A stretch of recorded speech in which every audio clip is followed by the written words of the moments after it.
রাজনীতির দিকে। লোকসভা নির্বাচন তো আসন্ন, কিন্তু বিমল গুরুং কার পাশে? কারণ বিমল গুরুং প্রশংসায় একেবারে পঞ্চমুখ কার্যত বলা যেতে পারে দার্জিলিং এর বিজেপি প্রার্থী রাজু বিস্তা।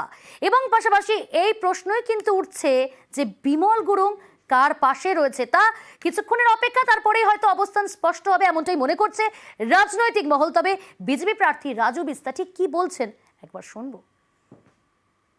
आज मैं जो कुछ भी हूँ उसमें विमल जी का बहुत बड़ा योगदान है और मैं राजनीति में हूँ उसका कारण भी विमल गुरुंग जी है। आज उनकी बैठक है और वो स्वयं प्रेस के माध्यम से इस चीज की घोषणा करेंगे और ये उनका अधिकार है।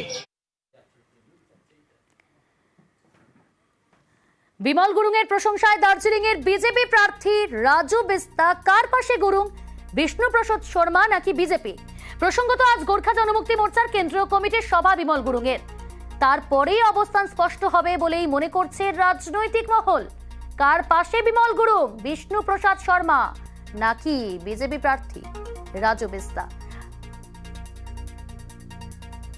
আমাদের সঙ্গে টেলিফোন লাইনে রয়েছে আমাদের প্রতিনিধি পার্থ।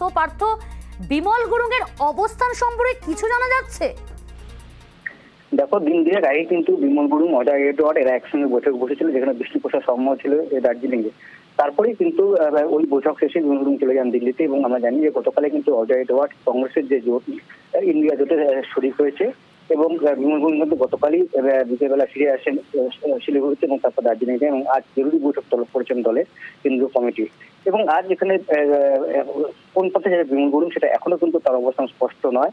হয়তোবা যে অজয় এডওয়ার্ডের সঙ্গীতে তিনি থাকছেন না, তার ইঙ্গিত কিন্তু আমরা গতকালই বুঝে গিয়েছিলাম যে ও অজয় দিল্লিতে থাকাকালীন নিজে চলে আসে, দার্জিলিং এ ফিরে আসেন। এবং আজ যেটা আরো ইঙ্গিতপূর্ণ মন্তব্য করেছেন দার্জিলিং এর সাংসদ পদপ্রার্থী বিজেপির রাজু বিস্তা, যে বিমল গুরুং এর জন্যই তিনি আজ এই জায়গায় পৌঁছেছেন এবং বিমল গুরুং এর জন্যই তিনি রাজনীতিতে রয়েছে। অর্থাৎ যে বিমল গুরুং এর যে সমর্থন প্রায় আদায় করে ফেলেছেন বিজেপি প্রার্থী, তা কিন্তু তার আজকে যখন তিনি দিল্লি যাচ্ছেন, সময়ের অপেক্ষা, সময় এলেই বোঝা যাবে এবং স্পষ্ট হবে বিমল গুরুং এর অবস্থান।